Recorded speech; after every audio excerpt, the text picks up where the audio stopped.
A'udzubillahi minasyaitonirrajim. Bismillahirrahmanirrahim. Assalamualaikum warahmatullahi wabarakatuh. Alhamdulillahirabbil alamin wa bihi nasta'in ala umuri dunya waddin, wassalatu wassalamu ala asrafil anbiya'i wal mursalin sayyidina Muhammadin wa ala alihi wa ashabihi ajma'in. Ya alim Allahumma alimna ma yanfa'una wanfa'na bima 'allamtana wa zidna ilma wa aranal haqqa haqqa warzuqna ittiba'ah wa aranal batila batila warzuqna ijtinabah.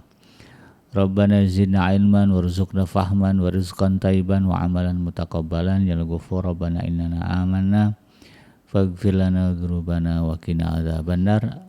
Amma ba'd. Alhamdulillah, segala puji dan syukur adalah milik Allah, Tuhan semesta alam yang telah menciptakan kita, dan karena rahmat dari Allah kembali kita berjumpa di channel YouTube iDream TV dalam program Tadabbur Al-Quran, ya, di mana insyaallah kita akan sama-sama ya belajar atau mengambil ibrah, mentadaburi apa yang Allah Subhanahu wa taala firmankan di dalam Al-Quran, ayat demi ayat, bahagian demi bahagian, terus menerus ya sampailah ajal datang menjemput kita.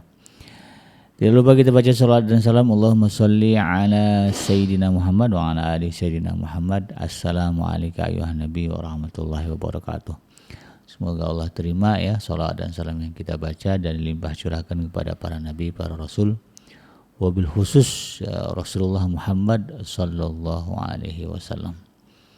Dan semoga kita termasuk ke dalam kelompok orang yang akan berbahagia ketika berjumpa dengan Allah nanti di yaumul mahsyar, dijauhkan dari siksa api neraka, dimasukkan ke dalam jannah, dan dipertemukan dengan Rasulullah sallallahu alaihi wasallam insyaallah. Amin ya rabbal alamin. Sahabat Adrim yang dirahmati Allah dimanapun Anda berada, melanjutkan kajian kita di program Tadabbur Al-Quran, masih di dalam surah Al-Baqarah. Kita beranjak dari ayat yang ke-59 ke ayat yang ke-60.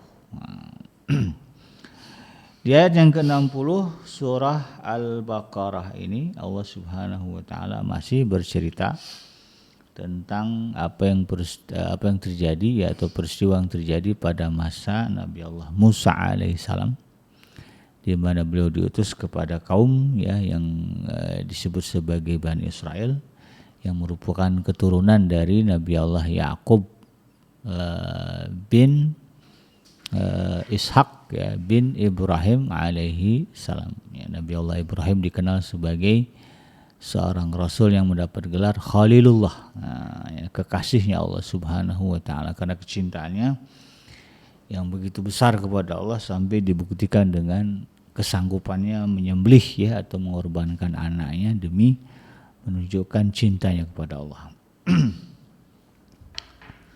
Sehingga putranya Nabi Ismail ya, sebagian ulama yang memberinya gelar dengan Ismail Zabihullah, Ismail yang disembelih oleh Allah. Nah, sahabat Adrim yang dirahmati Allah dimanapun Anda berada, di dalam surah Al-Baqarah ayat yang ke-60 ini Allah Subhanahu wa taala mengingatkan orang-orang Yahudi ketika itu ya, di masa Rasulullah SAW, tentang satu peristiwa yang terjadi kepada nenek moyang mereka ya, dan peristiwa yang dikabarkan Rasulullah ini ya, atau ayat ini yang disampaikan Rasulullah kepada orang-orang Yahudi di masa beliau merupakan tanda ya atau juga mukjizat kenabian Rasulullah SAW, bahwa peristiwa ini hanya diketahui oleh mereka ya, dalam hal ini orang-orang Yahudi yang eksklusif gitu ya. Tapi ternyata Nabi Muhammad yang berada di luar lingkungan mereka, orang asing ya, kok bisa tahu ya kisah tentang mukjizat Nabi Allah Musa alaihissalam. Dan sekali lagi seharusnya itu adalah membuat mereka atau membimbing mereka untuk menerima Islam, tapi prakteknya ternyata ya cucu-cucunya cicit-cicitnya sama degilnya, sama bandelnya dengan nenek moyangnya. Ya, terbukti pada masa Rasulullah ya, orang-orang Yahudi yang kemudian menerima Islam tidak banyak. Malah sebagian besarnya mereka bersekutu dengan orang-orang kafir Quraisy ya, untuk memerangi Rasulullah ya. Di puncaknya adalah pada perang Ahzab ya. Setelah itu kemudian Rasulullah menyudahi gitu ya hubungan baik ya dengan orang-orang Yahudi dengan menyerang ya kabilah Bani Nazir kalau nggak salah yang terakhir itu ya, yang terkuat ketika itu diserang ya. Kemudian mereka semua diberikan hukuman ya. Kalau nggak salah yang laki-laki yang balik ya, itu dieksekusi ya. Diberi hukuman mati. Perempuan dan anak-anak kemudian diusir ya. Jadi mereka tidak dibunuh tapi disuruh keluar dari Madinah. Nah, tentu ya walaupun ini ceritanya tentang Nabi Allah Musa ya, tentang orang-orang Yahudi gitu ya. Tetap ada ibrah, ada pelajaran yang kita bisa ambil untuk kita sebagai umat Nabi Muhammad SAW ya, tentu dalam rangka tidak mengulangi kedegilan ya, tidak mengulangi kekafiran ya, yang pernah dihadapkan oleh orang dulu kepada Allah Subhanahu wa taala ya. Kisah ini Allah hadirkan kepada kita agar kita kemudian tidak seperti mereka yang telah membantah Allah sedemikian rupa, padahal ya, sudah nampak bagi mereka mukjizat ya. Salah satunya ayat ini juga bercerita tentang mukjizat yang Allah berikan kepada Nabi Allah Musa alaihissalam ya. A'udzu billahi minasyaitonir rajim. Wa idz istasqa Musa liqaumihi faqulna idrib bi'asakal hajar ya. Fanfajarat min husnata 'asrata 'aina qad 'alima kullu unasim masyrabahum kulu wasrabu mir rizqillahi wa la ta'tsaw fil ardi mufsidin. Di dalam surah Al-Baqarah ayat yang ke-60 ini Allah Subhanahu wa taala ya, mengabarkan kepada Rasulullah ya, untuk disampaikan kepada umatnya, termasuklah ya kepada orang-orang Yahudi. Ya kan, kalau bicara umat Rasulullah berarti seluruh manusia yang hidup ya di masa Rasulullah sampai akhir zaman itu umat ya.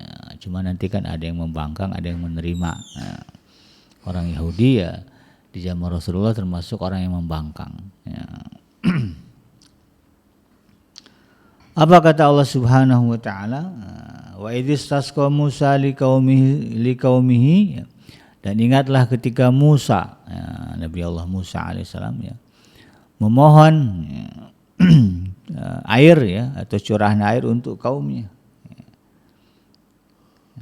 Fakulna ya, lalu kemudian kami katakan kepada Musa, idrib bi'asokal hajar ya. Maka pukullah ya batu itu dengan tongkatmu. Fangfajarat min husnata asrata aina, maka kemudian seketika memancarlah ya dari batu itu 12 mata air. Kullu unasin masrabahum. Qad alima kullu unasin masrabahum. Dan setiap kaumnya Nabi Musa yang jumlahnya 12 orang ini kemudian mengetahui ya tempat minum mereka masing-masing. Kulu wasrabu mir rizqillah. Makanlah dan minumlah ya dari apa yang Allah rezekikan. Wala ta'usaw fil ardi mufsidin. Dan janganlah kalian melakukan kejahatan di bumi dengan berbuat kerusakan. Nah, sekilas ayat ini tentu menjadi sebuah gambaran bagi kita betapa Allah Subhanahu wa taala Maha Kuasa ya. Maha Kuasa melakukan segala sesuatu yang diingininya ya, walaupun itu bertentangan dengan tabiat ya, tabiat alam ya, yang Allah sendiri ciptakan ya. Jadi itu bukti bahwa Allah tidak tunduk ya kepada apapun ya, termasuk kepada hukum yang dibuatnya sendiri gitu kan ya, karena Allah Maha berkuasa ya. Ya sunatullahnya di dalam batu tidak ada air gitu kan. Batu tidak bisa memancarkan air, tetapi kalau Allah mau ya dari batu yang nggak mungkin ada air itu bisa keluar air. Nah, ya.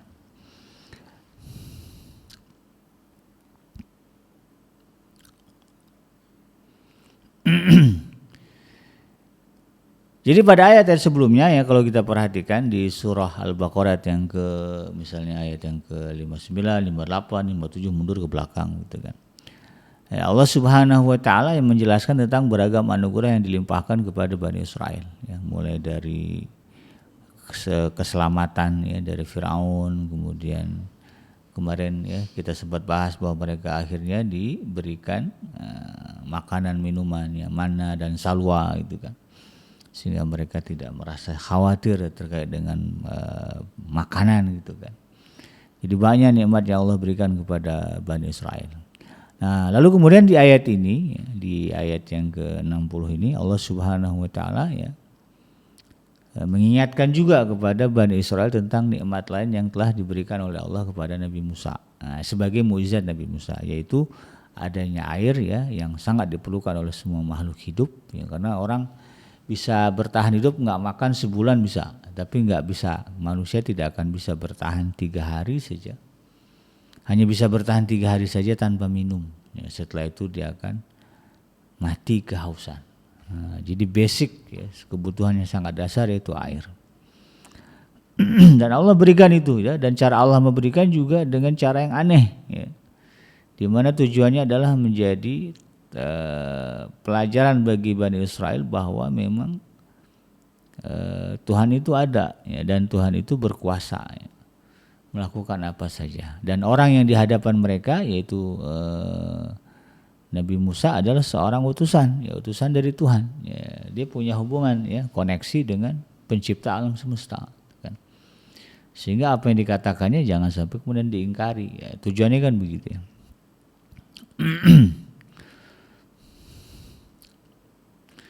Jadi ya itu tadi ya, ketika mereka minta air maka kemudian mereka datang kepada Nabi Musa, lalu kemudian mereka meminta kepada Nabi Musa agar diberikan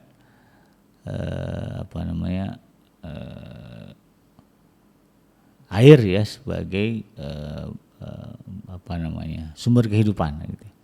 Maka kemudian Nabi Musa ya berdoa kepada Allah, lalu kemudian Allah perintahkan ya, faqulna drib bi'asaqal hajar. Nah, ya, maka Musa ya pukullah ya batu yang ada di depan kamu itu ya, dengan tongkat kamu gitu kan. Maka kemudian Nabi Musa di hadapan orang-orang Bani Israel ya melakukan perintah yang Allah berikan.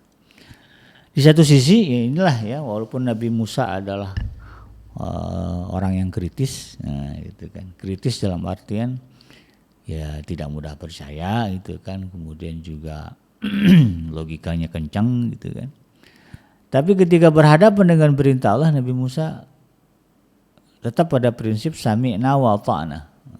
Kami dengar, kami taat. Kalau bicara logika, kenapa mesti mukul batu? Emang batu bisa keluar, bisa apa batu gitu kan?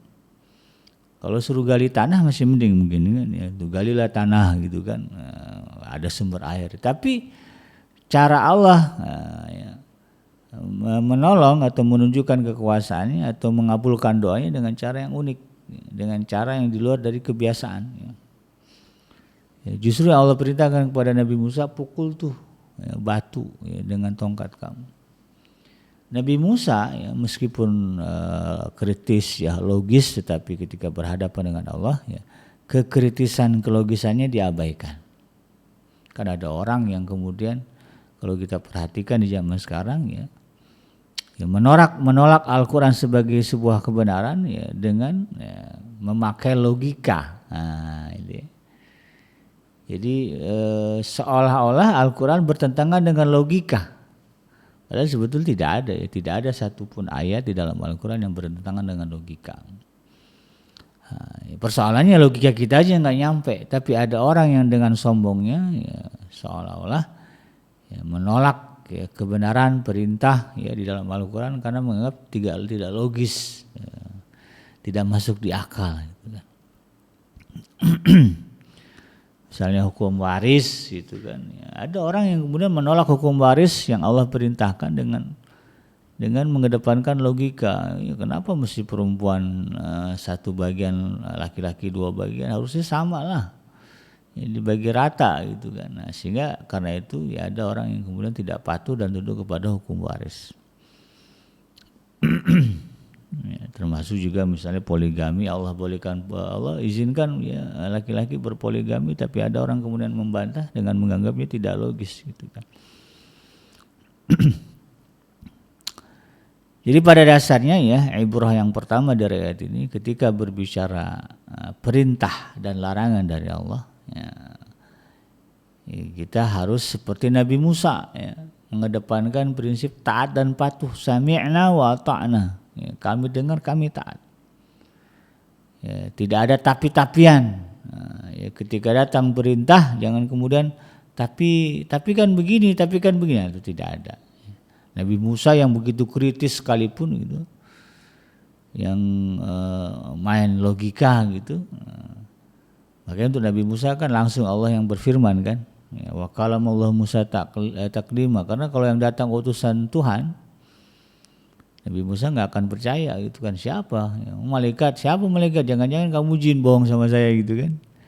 Makanya untuk Nabi Musa wahyu yang turun itu langsung dari Allah Subhanahu wa taala. Ini menunjukkan bagaimana tingkat kekritisan Nabi Musa gitu kan. Tapi ketika berhadapan dengan perintah Allah ya, dia kesampingkan, dia tunda logika itu. Contohlah ketika beliau minta agar diselamatkan ya dirinya dan juga kaumnya dari kejaran Firaun, apa yang Allah lakukan? Apa yang Allah perintahkan? Pukul tongkat kamu ke laut. Padahal kalau dipikir-pikir nyambungnya kemana? Di mana logikanya ya, minta keselamatan dari pasukan Firaun yang mengejar dengan memukulkan tongkat ke laut, dengan melemparkan tongkat ke laut. Kan nggak ada hubungannya gitu kan. Kalau bicara logika ya buatlah apa gitu kan, misalnya tenang Musa gitu kan, nah ini kami turunkan badai gitu kan, datang badai pasukan Firaun porak-poranda gitu kan, atau misalnya tiba-tiba apa ya ada sebuah perahu besar gitu kan, sehingga orang-orangnya kalau kaumnya lebih bisa masuk ke perahu besar, kan enggak gitu. Seolah-olah nggak ada nyambungnya gitu kan, minta keselamatan dengan melemparkan tongkat ke laut. Tapi Nabi Musa ya ketika berhadapan dengan Allah ya, beliau tidak mengedepankan logika, tidak mengedepankan bantahan ya, tetapi dia mengedepankan ketaatan gitu ya.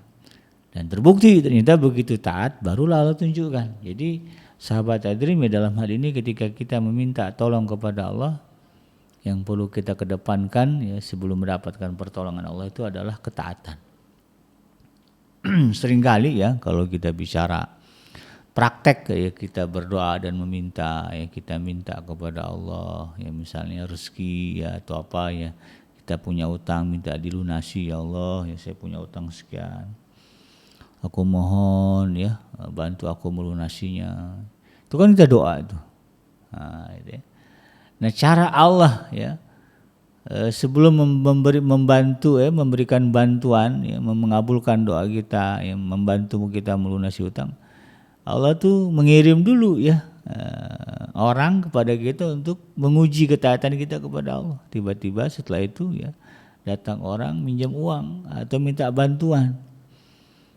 Pak, ini kebetulan anak saya gitu kan sakit gini bingung nyari obat itu kan, perlu uang 500.000, di tangan kita ada 500.000. Biasa begitu. Maka kalau kita ingin mendapatkan pertolongan Allah, udah jangan tutup mata, langsung kasih. Ini Pak, nah, maksudnya jangan tutup mata itu, jangan pura-pura nggak tahu. Waduh Pak, saya juga lagi butuh gini, nggak ada. Ya udah, kita punya kelapangan kasih. Ya. Maka kalau itu kita mampu ya melakukannya, berarti kan kita menunjukkan ketaatan kepada Allah, maka insya Allah setelah itu akan datang pertolongan dari Allah Subhanahu wa taala. Pasti itu. Ya. Jadi pada Nabi Musa demikian. Maka kemudian ya 12 keturunan dari Nabi Yakub ya, ini kemudian diberikan jatah. Ini kamu kan ada 12 ya, fang fajarat min husnata asrata aina, maka keluarlah dari batu itu keluar air 12 ya, mata air, ada 12 sumber mata air. Maka masing-masing ditunjukkan oleh Nabi Musa, ini suku ini ke sini, suku ini ke sini. Ini masing-masing sudah tahu tempatnya itu kan. Dan itu juga seperti yang ditegaskan di dalam surah Al-A'raf ayat yang ke-160 ya.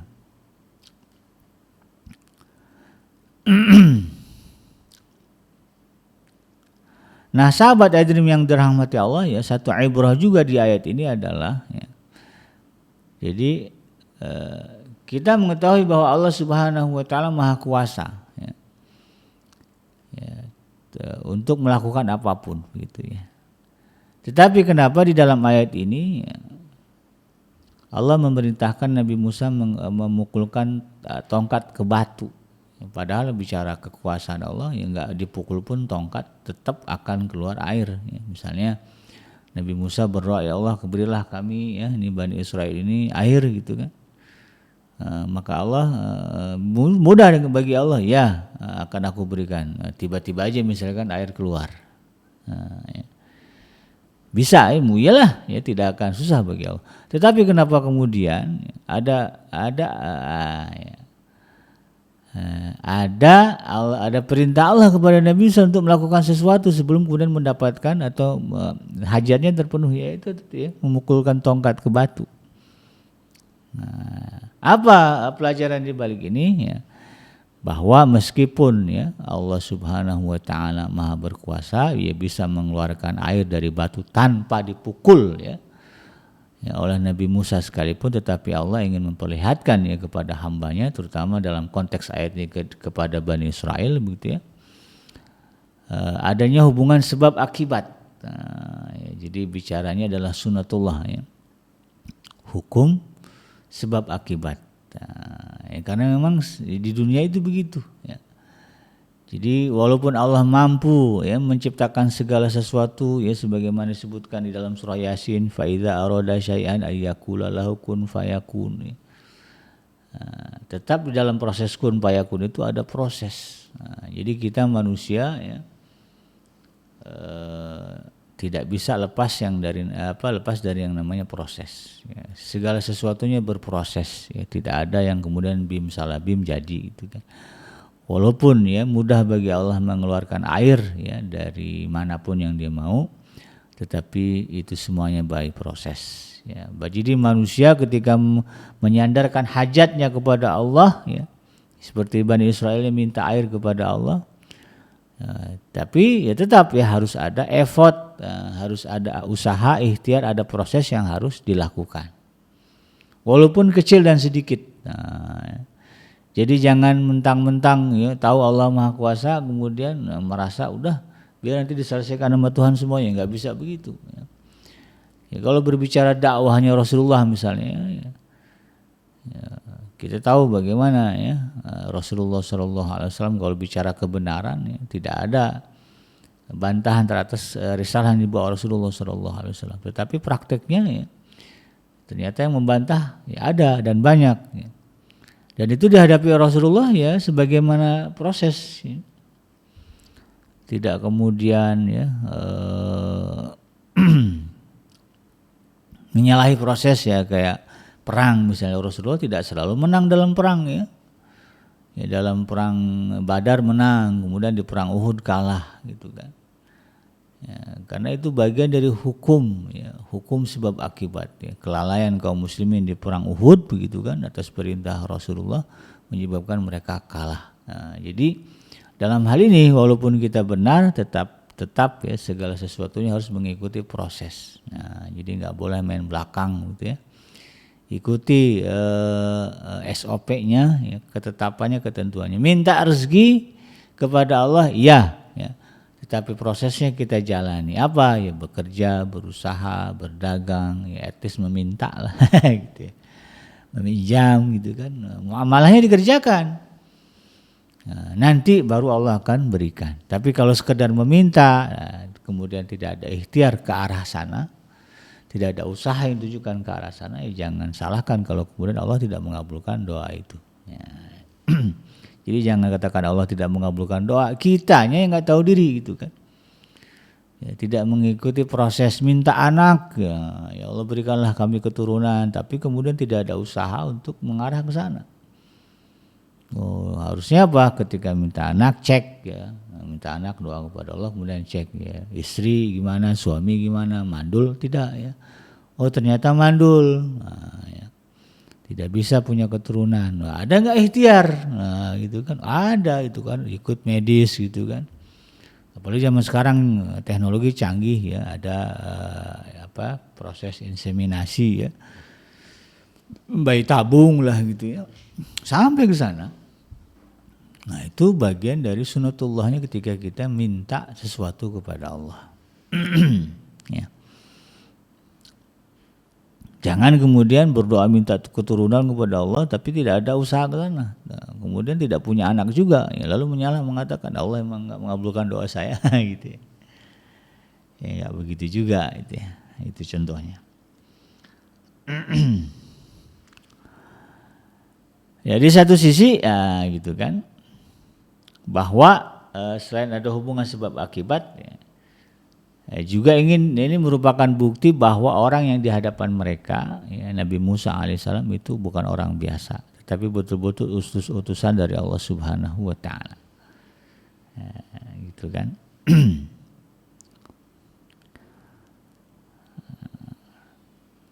Jadi ayat ini yang menunjukkan kepada kita bagaimana menyikapi hajat ya atau keinginan ya, yang kita hadapkan kepada Allah Subhanahu wa taala. Ya, walaupun Allah Maha Pemberi rezeki, ya, Dia menanggung rezeki semua makhluknya kan. Wa ma min dabatin fil ardi illa 'alallahi rizquha, ya, bahkan binatang melata sekalipun itu rezeki di tangan Allah. Tapi tetap ya ada sunnatullah, ada hukum, ada proses sebab akibat yang harus kita lakukan. Ya, meminta rezeki tidak datang sendiri tetapi harus diikhtiarkan. Harus ditempuh jalannya, cara-caranya. Maka siapa yang malas berusaha ya tentu dia tidak akan mendapatkan rezeki yang dia minta kepada Allah. Nah, itu ya. Maka kemudian ya di ayat ini pada ujungnya Allah Subhanahu wa taala mengatakan kepada Bani Israel, ya, kulu wasrabu mir rizqillah, ya, makanlah dan minumlah dari apa yang Allah rezekikan kepada kalian. Ya, walaupun katakanlah itu hasil bertani, ya, hasil bekerja, begitu hasil berdagang, jangan klaim itu adalah hasil jerih payah kita, tetapi di situ adalah ada pemberian Allah. Ya, jadi tetap akui bahwa yang kita makan, yang kita konsumsi, yang kita pakai semuanya adalah rezeki dari Allah. Itu jangan merasa karena kita sibuk dengan prosesnya, berjibaku dengan bisnis, dengan dagang, dengan pekerjaan kita, lalu kemudian menganggap apa yang kita miliki semuanya adalah jerih payah kita. Ya, tidak ada Allah di sana. Nah, ini jadi korun ya. Korun diazab, ditenggelamkan oleh Allah Subhanahu wa taala. Wala ta'asaw fil ardi mufsidin, dan janganlah kalian melakukan kejahatan ya, di bumi dengan merusak. Nah, ya.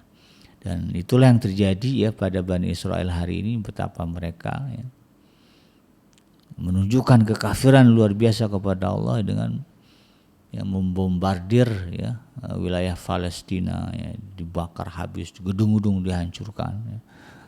Bahkan tidak ada hanya itu, yang manusia ya mereka libas ya, maka ada proses genosida ya di dalam perang yang terjadi di Palestina, di Gaza pada tahun 2003 ya, 2023 sampai sekarang. Mudah-mudahan itu menjadi puncak kekafiran mereka yang berbalik kepada azab Allah yang sebesar-besarnya, sehingga kemudian Allah memberikan pertolongan dan kelapangan ya, membebaskan rakyat Palestina dan mereka bisa merdeka di atas tanah mereka sendiri. Dan itu ini juga menjadi perintah kepada kita bahwa Allah tidak menyukai ya, dengan rezeki yang Allah berikan kepada kita kemudian kita merusak. Berapa banyak orang yang Allah berikan kelebihan rezeki, tetapi kemudian kelebihan rezeki itu digunakan untuk merusak, ya, mengeksploitasi hutan, ya, laut, ya, tambang, ya, sehingga bumi jadi rusak gitu kan. Ada juga yang kemudian merusak manusia, ya, merusak generasi muda, ya, dengan hedonisme, hiburan, ya, dengan narkoba itu kan. Itu kan kerjaan orang-orang yang punya duit itu, ya. Yang punya media gitu kan. Nah, ini Allah larang. Ya, jadi rezeki itu dari Allah, jangan digunakan rezeki yang datang dari Allah itu untuk melakukan kerusakan. Kalau kita sanggup melakukan itu, ya, nekat juga gitu, ya, merusak bumi, ya, kehidupan ini dengan kekayaan yang kita miliki yang datang dari Allah, maka siap-siaplah apa yang datang kepada Bani Israel, ya, akan terjadi juga kepada diri kita, ya, walaupun kita adalah umatnya Nabi Muhammad SAW. Tetap, ya, hukum dan ketentuan Allah, ya, itu akan berlaku, ya. Bahwa bagaimana dulu Bani Israel pada akhirnya dimusnahkan Allah, ya, diazab oleh Allah Subhanahu wa taala, ada yang jadi kera, ada yang jadi babi gitu, ya. Ya itu kan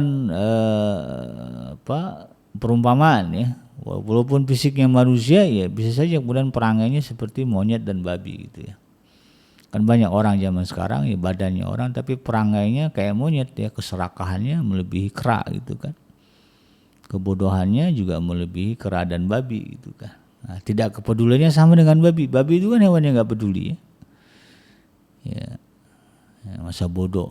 Ada orang yang begitu. Nah, itu dari bagian dari azab yang Allah berikan kepada Bani Israel. Nah, kita juga kalau mirip-mirip kayak dia, kayak gitu ujung-ujungnya gitu, ya. Nah, ini jangan sampai kita masuk ke dalam kelompok orang-orang yang mengingkari apa yang Allah Subhanahu wa taala perintahkan. Demikian sahabat Adrim, ya, mudah-mudahan bermanfaat. Yang benar datangnya dari Allah dan yang salah semata-mata lahir dari kealfaan dan kelapan saya pribadi. Saya bikinnya babindur. Subhanaka Allahumma rabbana wa bihamdika asyhadu an la ilaha illa anta astaghfiruka wa atubu ilaik. Walhamdulillahirabbil alamin. Wassalamualaikum warahmatullahi wabarakatuh.